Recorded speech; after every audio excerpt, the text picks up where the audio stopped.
Lu gak pernah ngeliat rambut gue sepanjang ini kan? Ini panjang nih gondrong berarti. Panjang. Buka aja muka, biar tahu ada Tribuners. Oh.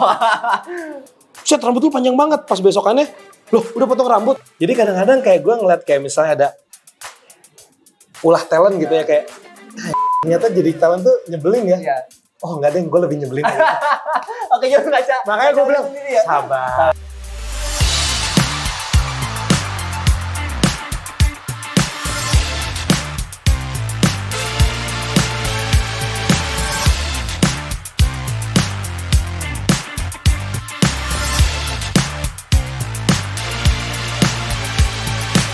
Halo Tribuners, apa kabarnya? Kembali di program Coffee Morning Tribun Jabar. Balik lagi dengan gua Gina Nugraha. Kali ini kita kedatangan bintang tamu spesial nih. Beliau ini banyak ya, multi talent nih. Presenter juga, produser juga, fotografer juga. Wah, banyak banget. Langsung aja kita sapa nih. Halo, Bro Fadi Iskandar. Yo. Ini Kumaha dia. damang, Bray? Alhamdulillah. Kumaha damang? Alhamdulillah, saya. Asli Bandung? Enggak ya? Enggak, gue cuma numpang lahir doang. Numpang lahir doang. Wah, jadi Tapi emang pas ya. pas ya. Tamu spesial. Tamu spesial. Telurnya 2. Benar, Biasanya benar. telurnya 2 kan kalau Telurnya spesial. benar, Iya. telurnya 2, kadang-kadang 3 juga sih, tergantung requestan. Oh iya benar ada Bisa benar, juga. benar. Ada juga, oke. Bro, Tribuners nih ada Fadi Iskandar. Beliau ini bisa dibilang sekarang lagi ngerjain produser ya. Iya. Mungkin kalau teman Tribuners semua yang pernah nonton TV, pasti nonton TV banyak ya. Salah satunya presenter gosip nih kayaknya nih. Kita nggak sebut acaranya ya, tapi ntar kita coba kulik-kulik tentang Fadi Iskandar ini. Nah. Bro, siapa sih Fadi Iskandar itu? Dan kenapa akhirnya lu bisa sekarang terjun ke produser? Oke, sebenarnya kenapa bisa terjun ke produser ya? Jadi gini, perjalanan karir gue kan, menurut gue masuk ke dunia entertain. Nah, sebelum gue masuk di TV nasional itu, gue sempet ada di TV channel. Nah, gue selain belajar jadi host di sana, gue belajar jadi kreatif, gue belajar jadi asisten produser, gue belajar jadi produser. Jadi gue udah mulai bisa tuh kayak ngatur budget, bikin konten, sampai akhirnya untuk output pun kadang-kadang misalnya gue habis syuting dari luar kota, ya kan. Terus nanti pas editingannya karena gue tahu syutingannya apa, nanti gambarnya yang ini ya, yang ini nanti buatnya begini ya, yang ini begini. Kayak walaupun gue nggak operate, tapi gue tahu arah outputnya nanti akan kemana gitu. Nah sebenarnya berawal dari situ awalnya. Terus 2017 ceritanya gue kayak memberikan hadiah terhadap diri gue sendiri. Gue beli kamera. Karena waktu itu ada tuntutan dari mantan manajer gue kayak, ayo dong main Instagram. Sedangkan gue kan orangnya... Oh dulu masih belum go ini ya, go sosmed lah ya. Sebenarnya gini, gue... Apa introvert yang lagi nih? Agak lumayan. Agak ya. lumayan sebenarnya gue agak introvert. Lumayan gitu. Cuman karena bukan dorongan ya, push dari manajemen, yaudah deh oke, gue main Instagram. Tapi gue bingung kan, nggak mungkin kan gue foto-foto selfie di Instagram. Akhirnya gaji pertama gue di TV nasional, gue beliin kamera lah waktu itu. Masih ada kameranya? Oh, udah nggak ada. Udah ada. Oke, udah dijual berarti ya. Gue beli kamera 1, sekarang ada 4. Oh, ada 4. Ya gitu. Nah, cuman kamera itu waktu itu gue mau upgrade ke yang profesional. Gitu. Jadi sebenarnya beli kamera itu tuh cuma untuk memaksa gue kayak, gue udah beli kamera mahal nih, gue harus foto mau nggak mau. Jadi kayak ada paksaan terhadap diri gue sendiri. Sampai akhirnya 2017 gue upgrade kamera. Ya udah. Terus terus abang gue ngomong gini, foto lu bagus-bagus Jack, kenapa nggak lu seriusin aja fotografi gitu kan? Lebih diseriusin ya, profesional lah ya. Terus akhirnya gue kepikiran, ya udah deh gue cobain gitu. Akhirnya gue bikin Fadi Potret waktu itu kan. Udah, akhirnya gue sering di belakang layar kan, kayak gue menemukan keasikan sendiri gitu loh di belakang layar dibandingin di depan layar gitu. Maksudnya depan layar ya udah biasa lah, udah dari 2007 ya gue di depan kamera. Oh 2007 ya mulai karir ya? 2007. Gue dari TV lokal bro. Gitu. Nah terus abis itu gue lanjutin kan photoshoot gue. Terus akhirnya gue ngerasa keasikan di belakang layar. Gue mulai tuh merambah YouTube, bikin konten gini segala macem. Nah terus waktu itu sempat ada bilang, lu tuh sebenarnya suka film ya? Oh suka banget. Karena hobi gue adalah nonton film. Oh iya. Jadi setiap ada film apapun, mau film yang Indonesia, baru, apalagi film luar negeri yang, oke, gue suka nih film ini, gue harus nonton. Gitu. Kalau dulu kan genrenya udah action aja gitu. Tapi kesini-sini kayak ternyata genre film drama juga ada yang bagus ya. Wih, horor sekarang gila ya. Mau dari dalam negeri maupun dari Hollywood gitu kan. Akhirnya gue kayak, wah gila, gue pengen banget sih buat film. Nah dari situlah kayak gue cita-cita kayak suatu saat gue pengen banget, sebenarnya cita-cita gue dari SMP, gue pengen banget jadi director film. Direktur sutradara ya. Sutradara dari SMP.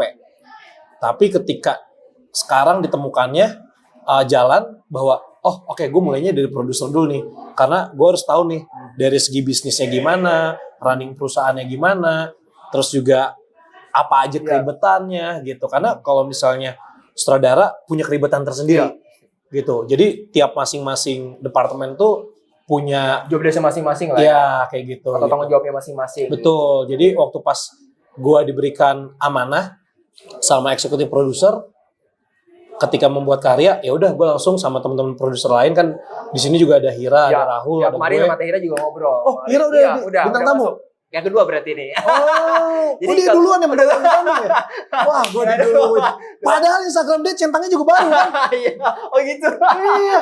Oh, gitu. Follower juga belum Karena 100.000. karena kemarin- Masa gue yang kedua? Kan ada bahasanya ladies first. Oh iya benar. Ladies first. Ladies Sama- first. Emang dia yang paling cantik. di Oh antara iya, paling kita. cantik ya. Karena kita cowok-cowok semua. Cowok semua ya. Sebab buka profilnya juga nih, profil dari film. Kita langsung buka aja ya. Ini kita ngobrolin film Tula ya. Tula Ya. nih, Tula 613 ya. Oh iya, ini bajunya. Ini bajunya Kita ya. nggak kelihatan di situ. Nah, 613 nih. Kalau lihat itu ada 4 produser nih. Nah, salah satunya adalah Bang Fadil ini, Ya. Bang Fadil Iskandar ini menjadi produser. Kalau boleh jelas lagi produsernya jabatannya apa nih? sebenarnya kalau produser itu kan kita ngerjain bareng-bareng ya. Bareng-bareng. Semua merangkap jadi produser. Cuman kalau misalnya di PH-nya kita sendiri, gue jadi operasional. Operational chief ya. Jadi kayak COO lah. CEO, oke. Ya, Chief Operational. Jadi ada 4 ya, apa aja tuh produsernya? Ada CEO udah pasti kan, CFO, COO, sama CCO. CEO berarti Gua Ya, operasional. oke, Kalau berarti. Hira Finance, ya, duit. Oh iya pasti. Jadi kalau bisa minta apa, minta Hira Kalau aja. Gitu. perempuan tuh pasti megang duit. Iya itu dia, masalahnya Kalau gini. kita nggak boleh megang duit. Masalahnya kalau gue ini megang duit, kayak kita perlu ini gini-gini. Udah sikat nggak apa-apa, nggak mikirin bahwa cash flow-nya itu gimana. Sedangkan kalau sama Hira kan basicnya, Hira itu waktu gue ajakin jadi partner gue, karena gue tahu nih dia businesswoman, mandiri, nggak tahu ya masih single apa enggak sekarang. Lupa gue. Ntar kita tanya aja langsung. Ya, terus gue tahu nih bagaimana dia mengolah uang itu akan sangat baik gitu. Ya lu juga zaman dulu waktu sekolah bendahara pasti cewek nggak? Iya pasti. Udah begitu aja. Udah gampang. Karena enggak, waktu kemarin ngobrol sama Tehira juga ternyata basicnya Tehira adalah akunting juga, jadi cocok. Serius? Belum tahu ya? Belum tahu gue. Akunting dia. Berarti nggak salah gue Nggak salah, nggak salah. Berarti Oke, Tehira oke, untuk oke, jadi oke. untuk apa? Jadi akunting di film ini cocok banget. Gitu. Iya gitu. Jadi kita punya tanggung jawab masing-masing. Kalau misalnya lu bisa undang Rahul, dia bagian kreatif yang lebih banyak mikirin kreatifnya gitu. Gue operasionalnya. Operasional. Jadi ada 4 ya total ya Iya. person nih. Bro, kenapa sih harus film horor yang harus lu jalanin gitu? Apa lu suka sama film genre horor apa bagaimana? Jadi gini, sebenarnya ada beberapa alasan kenapa akhirnya gue sama teman-teman produser lain memilih genre ini. Satu, waktu pas kita bikin PH ini, Harsh Production ini. First production namanya ya? Ya, Harsh Production ini, kita tuh mau bikin film yang lebih jatuhnya tuh apa ya, feminis kayak gitu. Maksudnya, karena gini, kalau kita ngeliat data, penonton, kita ngomongin skala Indonesia ya, penonton Indonesia itu rata-rata hampir lebih banyak penonton wanita. Oke. Gitu. Lu mungkin nggak nonton bioskop sendiri? Enggak sih. Pasti bawa Pasti bawa cewek pasangan. gitu. Nah, Ya. kalau cewek pasti ngajak temen-temennya. Temennya. Jadi memang dari berdasarkan data, cewek akan lebih banyak untuk nonton ke bioskop. Nah, terus di sini juga gue ada Hira yang mana ya dia cewek gitu kan, kayak lucu ya gitu maksudnya. Apalagi ini untuk Hira sendiri ini dunia yang baru gitu kan. Nah, awalnya gue sebenarnya bikin film drama, bro. Terus sampai akhirnya stuck di draft 3, gue ngerasa kayak ini masih kurang nih ceritanya, kayak kurang gitu. Kurang cep gitu ya. Karakternya juga masih belum kuat masing-masing karakter, apalagi karakter utama. Sampai akhirnya kita duduk sejenak, tarik napas, terus tiba-tiba gue dapet bisikan. Itu benar-benar spontan. Enggak sih. Enggak juga enggak. Enggak. Apa maksudnya kayak Bener serius. waktu itu abang gue, Iya. dia tahu gue lagi buat film jadi produser. Kebetulan abang gue juga udah pengalaman juga, udah biasa di dunia film juga sama. di dunia ya film, produksi entertain lah dan ya, segala pokoknya entertain semua, dia udah pengalaman. Abang gue sempet ngomong kayak, Jack lu lagi bikin film gitu kan? Iya nih bang, film apa, drama? Oh, kayak gimana coba cerita? Ya sama abang sendiri, gue cerita lah gini. Lu gak tertarik bikin horor? Coba deh gue tanyain partner gue yang lain gitu. Dia cuma bilang, nih lo horor begini. Pas gue cek ternyata datanya benar. bahwa horor itu nggak takut COVID, men. Oh iya benar. Loh, karena gini, karena waktu pas kita zaman COVID, penonton itu hanya dibatasi awalnya 25%, terus naik jadi 50%, ya kan? Itu penontonnya tetap banyak untuk genre horor. Gimana ya gue bilang gitu ya? Kan image lu udah horor. Nah, kata-kata ini nih, image lu udah horor. Iya juga ya gitu. Kan Kenapa image lu harus horor? Maksudnya karena gini, kalau misalnya ini penonton Tribun Jabar pada nonton misalnya Diary Misteri Sarah, kan gue ada di situ sebagai salah satu anggota di Diary Misteri Sarah. Jadi dan dulu pun sebelum di DMS, gue juga punya beberapa program horor. Ada yang di Trans 7, ada yang di Antv, terus kemudian sekarang gue di YouTube gitu kan. Dan si DMS ini kan makin besar. 9 juta subscriber. Nah, disitulah image gue tuh jadinya horor gitu. Jadi ketika abang gue ngomong, image lu kan udah horor banget. Ya juga ya, akhirnya gue bawalah ke Hira sama Rahul sama Nevi waktu itu. Gimana nih, kita mau bikin film horor nggak? Ya tapi ceritanya apa gitu. Nah, satu lagi Rahul karena dia sekolah di Amerika, di Chicago perfilman. Ya tapi gue pengen gini, gue nggak pengen horor Indonesia yang pocong-pocongan lah, terus apa yang segala macem. Ya oke, gue tampung. Tapi kan penonton kita emang suka yang seperti itu, tapi nggak apa-apa, gue tampung. Akhirnya kita buat satu cerita yang akhirnya kita kasih judul awalnya 613. Oh, awalnya 13 awalnya. Awalnya 613, angka doang, 613, sampai akhirnya beriring jalan, kayak harus kita tambahin deh, biar ada lebih Indonesianya, karena kita memang rencana ketika ini film udah beres di masak, ini kan udah 87% film ini udah menjadi, udah siap disajiin. Jadi masih dimasak.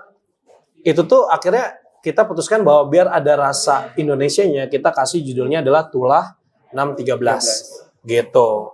Karena biar ada rasa Indonesianya gitu. Itu dia, karena kan kita mau daftarin ke beberapa festival ya film. Oh gitu, iya, rencananya. jadi biar ngangkat juga yang urban legend Indonesia lah, Bang. Iya, betul. Local pride-nya. Local pride-nya. Pakai nama Tulah itu ya. Iya dong, masa iya Indonesia ngejual stick? Kita mah sate ayam, bakso. Gitu. Bakso, benar-benar. Nah, film Tulah ini rencananya emang tayang kapan, bro? Rencananya sih, gue berdoa mudah-mudahan bisa di tahun ini. Di tahun ini, karena kan kita PH baru, kita PH baru dan juga tadi ya Horse Production itu. Iya, Horse Production itu PH baru dan kemudian juga kan udah banyak nih PH-PH sebelumnya yang udah gede gitu segala macem, dan mereka juga ngeluarin film-film juga. Dan kalau misalnya dilihat dari segi bisnisnya adalah banyak film yang ketahan selama pandemik 2020, 2021 dan 2022 ini kayak keluar semua. Keluar semua. Ya, gitu jadi ya tergantung nih kita gimana nih arusnya, apakah kita dapat slotnya ya. Mudah-mudahan kita dipercaya memberikan karya pertama kita, ya semoga bisa masuk di tahun ini gitu. Hopefully sih gue pengen tayang kalau nggak 27 Oktober, 3 November. Gitu. Oke, karena ya mungkin 2 bulan lagi berarti kurang lebih ya. Ya, 2 bulan lagi. Ya berharap lah. Gitu. Kita doakan ya Tribuners ya, Tulah tetap hadir tahun ini tetap ya. Amin. Nah, soalnya biar tahun depan udah ada film lagi, udah ngantri. Oh, udah ngantri ya? Udah ada. Yang tadi itu? Beda lagi? Itu kita postpone lagi. Karena ada investor lagi yang pengen juga bikin film horor. Oh, the next horror berarti. Iya, makanya image gue udah horor kan. Gue bilang. Iya. Padahal nih film drama gue, asal lo tahu di banknya Hearst Production kita punya 4 cerita drama, men. 4 itu sudah ngantri ya? 4 itu jadi gini, 4 itu udah ngantri. Nah, cuman kenapa kita garap yang 1 dulu? Karena cerita ini tuh original story dari kita. Yang 4 ini kita dapat dipercayakan ke kita. Nah, tapi untuk produksinya kalau film drama kan akan lebih banyak ya biayanya gitu. Jadi kayak oke, santai dulu deh, kita kumpulin dulu modal. Nah, kita buat yang agak efisien lah costnya, makanya kita buat cerita baru. Nah, tapi buat cerita baru ini karakternya masih belum pada kuat. Akhirnya kita postpone lagi. Nah, calon investor yang baru sempat bilang kayak, ya udah gue bikin film horor lagi dah. Oh ya udah oke. Gitu. Oh jadi sudah berarti next ada film horor lagi ya, tapi itu bisa kita bahas. Mudah-mudahan lancar juga ya. Betul. Bro, gue pengen balik lagi nih ke profesi lu sebagai produser nih ya. Kalau adalah Chief Operational Officer-nya produser di film Tulah ini. Kan tadi basic lu sebenarnya kan lebih banyak pengalaman dulu ya dari tim kreatif gitu kan ya. Terus lu ngitung-ngitung. Akhirnya lu kenapa sih benar-benar akhirnya bisa langsung terjun? Kan nggak gampang jadi produser sebuah operasional film ini ya gitu. Itu gimana? Tahapnya, stepnya tuh gimana tuh? Jadi waktu itu ketika kita milih bagi-bagi tugas, karena gini, ada di Hearst ini kan ada 4 orang kan ya. Gua, Hira, Rahul, sama Nevi. Nah gitu. Nah terus abis itu karena ada 4 kepala, nggak mungkin kita ngurusin hal yang sama semua gitu. Jadi gua ada supnya, Hira ada supnya, Rahul ada ininya, Nevi juga ada kayak gininya. Nah kenapa gua akhirnya kepilih jadi untuk operasional? Waktu itu kita undi pakai kocokan, ngambil. Kayak arisan. Serius? Nggak bercanda gue. Oh enggak. Ya, gue kena prank lagi deh. Nggak bercanda gue. Jadi, karena gini, kalau dari segi kreatif, kita lebih paham kayaknya Rahul lebih kreativity lah gitu. Karena walaupun gue punya pengalaman kreativitas, tapi gue kan cuma lokal gitu kan. Rahul kan udah tahu ya, dari internasional, Amerika dan segala macam. Akhirnya kita percayakan untuk bagian kreatif ke Rahul. Ya kalau Hira nggak usah dibahas lah ya. Lihat ini kafenya yang sudah berjalan. Oh iya ini ya salah satu kafenya. BEP 5 tahun, 2 tahun udah BEP. Ya kita percayakan lah dia jadi finance ya kan. Gitu. Jadi udah pasti gitu. Jadi karena nggak ada jabatan lain nggak mungkin gue CEO gitu kan. Ya udah gue CEO aja gitu. Ya udah. Cocok udah gitu. Jadi karena kalau CEO kan emang gue akan lebih sering ketemu sama orang, akan ketemu sama klien lah, partner lah, apa segala macem. Nah mungkin yang nggak tahu karena jabatan tinggal 1 itu doang yang kosong. Jadi gue kebagian ampasnya. Iya. CEO nggak mungkin karena kurang umur ya kan. Ya udah lah gue CEO aja udah. Tapi gimana tuh pengalamannya setelah pegang produser sebagai chef operasional ini? Ada pengalaman apa nih di film Tula ini nih? Jadi seru ya ketika ini kan terjun langsung produksian kita. Ya maksudnya gue pribadi produksian gue sendiri yang gue ngatur gimana cara proses jalan syuting itu berjalan lancar. Ternyata ada suka dan duka sih gitu kayak pasti ada suka dan duka. Kayak misalnya dukanya kadang-kadang kita tidak pernah bisa memprediksi yang namanya cuaca. Kita tidak pernah bisa memprediksi tiba-tiba ada kecelakaan di lokasi, terus ada masalah apa gitu. Jadi ya kayak ya memang harus diatasi ya. Jadi produser tuh emang harus bisa menyelesaikan semua masalah yang ada gitu. Jadi di situ gue jadi belajar lagi sih untuk diri gue sendiri bahwa ketika mengambil keputusan tuh nggak boleh sembarangan dan perlu banyak beberapa yang namanya perintilan-perintilan harus dipikirin gitu. Tapi biasanya gue akan mengajak produser-produser yang lain kayak, ini ada masalah nih di lapangan kayak gini. Dari sisi finance gimana? Dari sisi kreatif gimana? Kalau dari sisi gue, menurut gue begini. Karena operasional kayak aman begini. Nah, discuss lagi sih lebih ke situ karena ya jatuhnya kita produser semua, cuman di perusahaan kita udah punya bagian masing-masing gitu. Dan harus bisa ngebagi egonya ya. Maksudnya kalau misalnya ternyata egonya lebih tinggi, film ini akan jadi dong. Iya, betul. Ngebagi ego itu penting banget. Pasti kan produser 4 kepala ya harus punya porsinya masing-masing dan bisa bahasanya tetap sharing ya. Betul. Jadi daripada nanti kita berantem di lapangan, lu udah bagian ini ya, lu yang bagian ini ya gitu. Tapi kalau misalnya lu butuh bantuan, kita bisa backup. Gitu. Tapi kalau misalnya enggak, ya udah kita nggak ganggu gitu. Lebih ke situ sih. Lebih ke situ ada ranah masing-masing ya. Betul. Nah, dengan para pemain nih, gimana nih komunikasi dengan para tim? Apakah selama ini sulit nggak sih? Atau misalnya emang udah karena di jalan, akhirnya dijalanin ya beres sampai akhir gitu? Kalau sama pemain, alhamdulillah. Sama tim, sama kru. Kalau sama kru, so far so good sih lancar ya. Syutingnya cuman itu doang kendala cuaca pasti ya.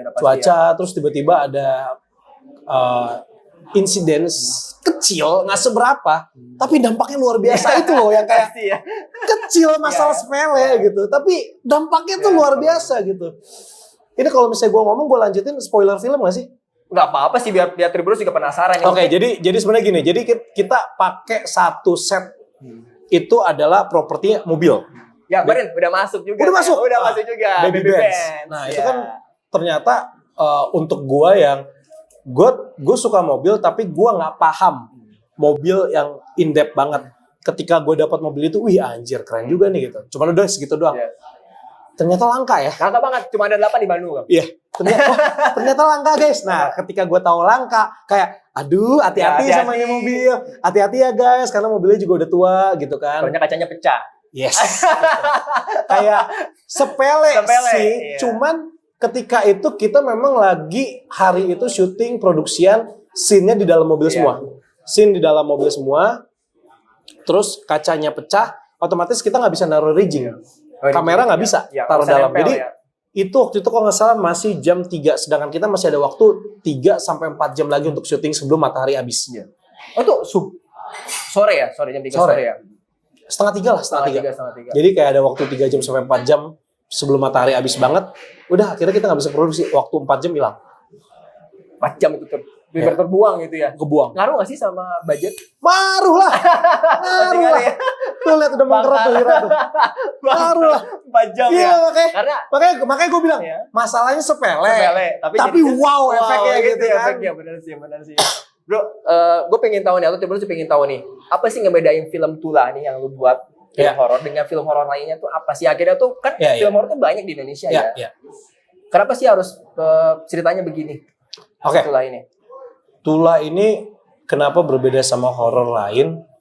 Jadi gini, kalau misalnya kita ngeliat beberapa film horor yang udah sukses ya, mereka punya karakter sendiri dan warna sendiri, yang which is really good, Iya. gitu kan. Nah, tapi ya kita juga nggak mungkin kita ikutin yang pangsa yang besar Iya. gitu. Nah, karena kebetulan gue punya beberapa pengalaman ketika gue jalanin kehidupan gue sehari-hari, ataupun gue bikin konten, gue banyak dapat pembelajaran bahwa oh ternyata tuh mereka dalam tanda kutip tuh kayak oh ngasih omongan ini, ngasih pesan ini, ngasih nasihat ini gitu. Itu yang gue bawa untuk masuk ide cerita. Nah, terus Rahul memberikan ide bahwa gue nggak mau yang begini. Ya, which is dia Hollywood minded banget, Iya. yang which is Iya. bagus untuk standar kita Standar, gitu. iya. Akhirnya gue mengkolaborasi lah antara kopi, susu, sama gula Jawa. Gula Jawa. Nah, gitu. Gula aren lah ya. Istilahnya gula aren. Nah, Iya. istilahnya begitu gitu. Jadi kalau misalnya lu pengen minum kopi susu yang enak, ya udah itu backstory tuh udah ya.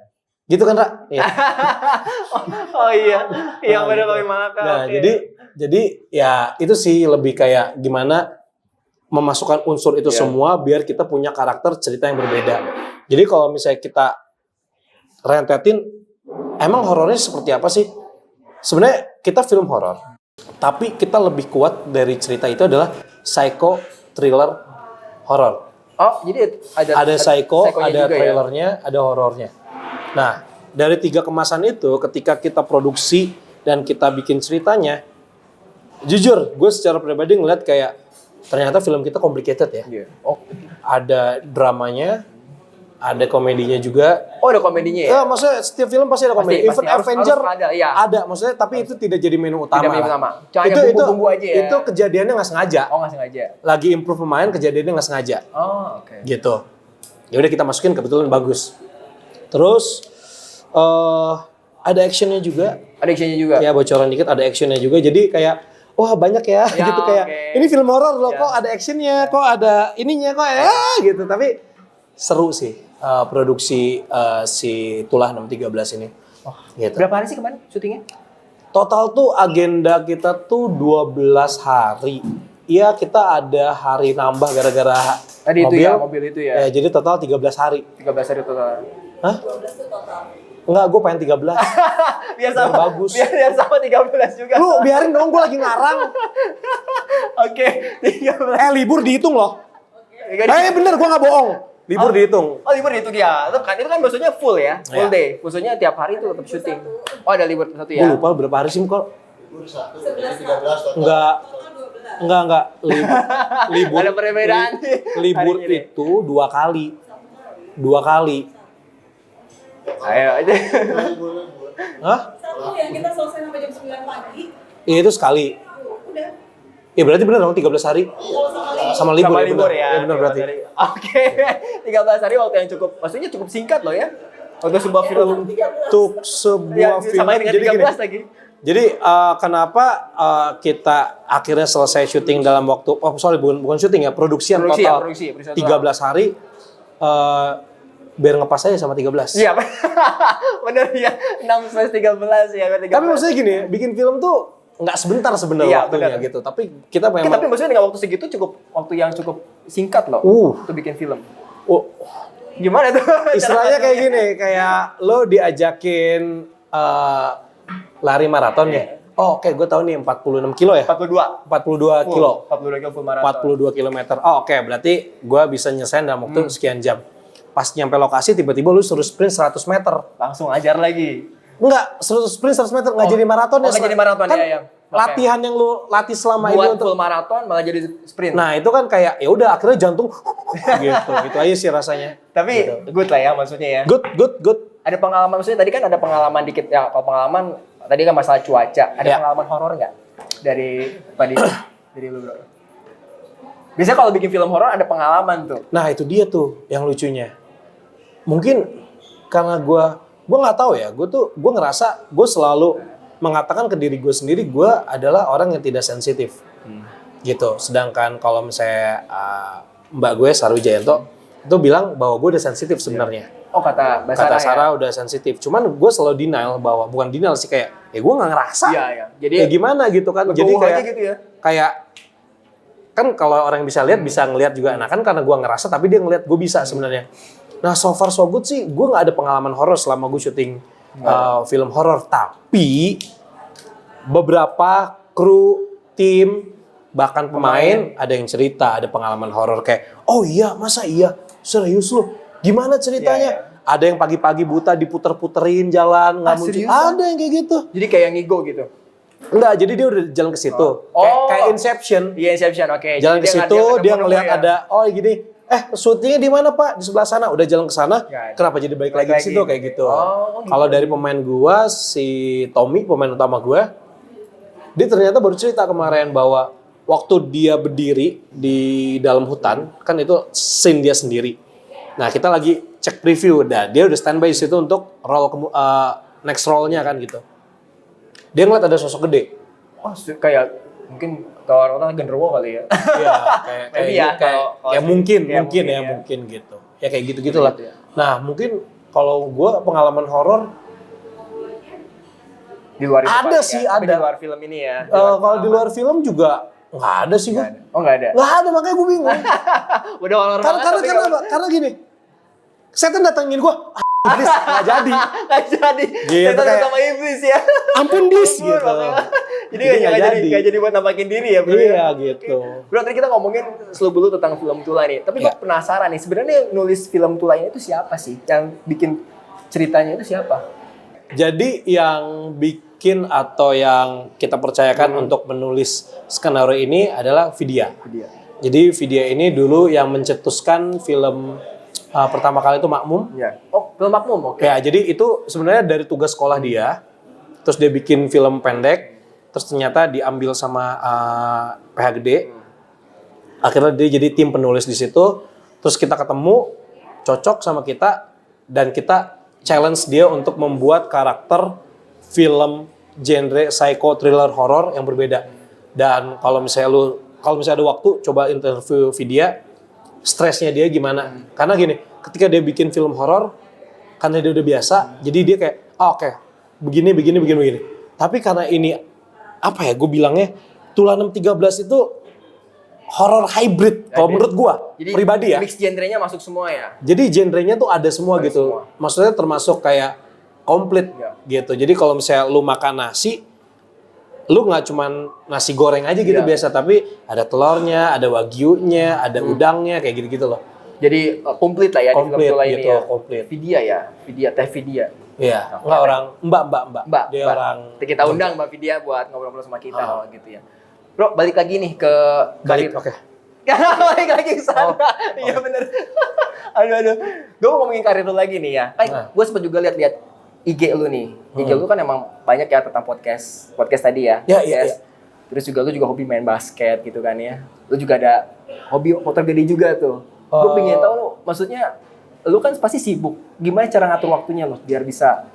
Gue kan penasaran aja gitu. Seorang Iya juga Fadi ya. Iskandar bisa ngatur waktu sampai produser kan nggak gampang loh, sibuk juga loh. Gimana cara ngatur waktunya tuh? Jujur, kalau misalnya zaman dulu kan gue cuman sebagai talent doang ya. Gue syuting, terus gue bikin konten. Gue masih bisa kayak, oke, abis ini syuting ini jam segini, nanti gue bisa ke studio gue dulu untuk syuting YouTube gue, terus nanti malam gue syuting lagi, udah bisa ngatur gitu. Nah, tapi ketika gue jadi produser, ternyata waktu gue kebanyak banget yang kesita gitu, kayak banyak yang harus gue urusin di luar dari syutingan gue gitu. Sampai akhirnya ya mau gak mau gue bener-bener harus bikin waktu itu presisi. Jadi kayak gue update di grup produser kayak ada jadwal apa aja, itu langsung gue masukin. Jatuhnya tuh jadwal meeting udah bukan jadwal meeting, jadwal kerjaan. Oh, oke. Jadi gue masukinnya gitu. Tapi misalnya ada jadwal yang bentrok sama syuting gue karena syuting gue nggak bisa dipindahin, ya karena udah ada yang backup, ya udah gue bisa berangkat karena kan bisa rollingan gitu kan. Tapi kita keep update terus apa kayak gitu sih gitu. Oh, oke, jadi tetap dengan caranya sepertinya itu tadi Iya, ya akhirnya lebih bisa ke ngatur manage waktu waktunya aja. lebih apa ya namanya ya, lebih detail mungkin ya. Lebih detail walaupun akhirnya kerasa sih kayak tidur sehari cuma 3-4 jam. Iya, ya. Kerasa banget kan belum tidur kelihatan lah. Ini dari Jakarta langsung buat coffee morning ya pasti ya kalau Yoi, di Jabar ya. Wah, luar yoi. biasa saking sibuknya tapi Mantap, bisa Tribun sempet Jabar. banget di sini. Tapi tadi udah ngomongin genrenya udah. Produksi film juga udah. Terus juga lu sebagai produser film pun juga tau lah tadi job desk-nya apa di film Iya, ini gitu kan ya. Tapi gue lebih penasaran sama kehidupan lu nih. Maksudnya kan lu terkenal sama karena terkenalnya pas gue searching nih dan gue lihat Fadis Iskandar adalah seorang presenter insert Trans TV. Kita sebut aja ya. Iya. Udah lama banget nih. Pingin tahu gimana sih akhirnya lu bisa menjadi presenter gosip? Kan lu basicnya kan maksud tadi horor juga gitu. Kenapa jadi gosip gitu? Kebalik. Gue presenter dulu, Present dulu. baru gue punya program Iya. horor. Tapi kan lu lebih mindsetnya kan horor gitu. Iya, tapi gimana ya? Jadi gue mulai jadi presenter itu adalah gue ngebawain berita-berita selebriti dulu awalnya Awalnya itu ya. di channel TV channel Oh, itu. TV channel tadi ya. Nah dari situ gue naik kelas ke TV nasional, gue di Trans TV, gue masuk insert. Nah berjalan insert baru berapa lama, gue dapet program horor di Trans 7 gitu. Nah abis itu berhenti, gue dapet program horor lagi tiba-tiba di Antv. Berhenti. Nah gue sekarang bikin konten YouTube sama Sarwijayanto di konten horor lagi. Nah ternyata getting bigger gitu. Jadi 9 juta subscriber, akhirnya image gue horor. Nah oke. jadi sebenarnya gampang banget ngebedain Fadi Iskandar, mana Fadi Iskandar yang presenter, mana Fadi Iskandar yang horor banget, Horor banget. mana Fadi Iskandar yang lagi fotografer, mana Fadi Iskandar. Karena apa? Lihat aja dari dandanannya. Iya, iya. Ini lagi ngapain sekarang? Ini gue lagi Produser banget berarti. produser. Produser banget. produser. Ya kalau di insert kan emang gayanya rapi banget ya. Lu gak pernah ngeliat rambut gue sepanjang Nggak ini kan? Ini panjang nih gondrong berarti. Panjang. Buka aja buka, biar tahu deh Tribuners. Oh. Kalau di insert kan gue gak pernah ngeliatin rambut gue Iya, segini iya. gitu. Di belakang gitu berarti. Soalnya pasti ngeliatnya abis potong rambut Iya, ya. iya, gitu. di belakang Soalnya gitu ya. apalagi kalau misalnya orang abis ketemu sama gue kayak, set rambut lu panjang banget. Pas besokannya, loh udah potong rambut? Enggak. Emang Pas gue, segini? emang segini. Karena ada tekniknya ada lah. tekniknya ya. Ada Luar tekniknya biasa gitu. nih. Kayaknya nih waktunya udah habis nih. Udah habis. Udah habis Tambah nih. durasi dong. Tambah minta durasi. produser. Ini Oke. programnya seru loh. Banyak yang nonton kan? Banyak kemarin juga yang BBBS lumayan juga sih. Yo. BBBS juga lumayan pas kita ngebahas mobil. Yang BBBS juga lumayan. Jadi karena mungkin kita ngambil juga untuk tahap-tahapnya ya. Mereka udah ngobrol sama Teh Hirai juga, properti juga. Sekarang ketemu produsernya. Besok mau saudara katanya. Ya, Besok sama Mbak Ciska, Mbak Ciska, Dover. Dover. Mudah-mudahan besok juga Filmnya banyak banget men horor. banyak ya. Banyak banget. 40-an. Lu lihat aja di Iya, iya. IMDb dia kayak banyak Banyak banget. banget ya. Tapi lu yang maksudnya lu nikmatin ya jadi produser. Maksudnya kan lu biasa jadi pemain ya. Kan lu banyak Beda beberapa ternyata. film ya. Film apa aja sih lu banyak kan? Film tuh gue cuman jadi jatuhnya tuh kayak nggak sporting juga sih, kayak cameo sih. Cameo. Gue dulu pernah cameo di film Mars versus Venus. Oh itu film terkenal juga tuh. Iya, siapa? Gue lupa lagi pemeran utamanya. Si- GG Pamungkas sama Pamungkas ya. Pamela Bowie. Pamela Bowie ya, Pamela Bowie. Terus waktu itu gue sempat main di produksian, jatuhnya sporting tapi ya nggak banyak sih ini. Apa namanya? Skakmat. Skakmat. Oh iya, Skakmat juga ya. Skakmat dia tuh film genrenya Komedi adalah kan? action komedi. Action komedi Tanta ya, Ginting Iya. yang main. Cepet nonton gue Skakmat. Ya itu. Ya cuman 2 film itu doang sih. Cuman jadi produser ya beda aja sih Beda ya? rasanya kayak. Lebih banyak Ya, nyuruh maksudnya orang nggak sih? maksudnya gini, nggak, Enggak ya?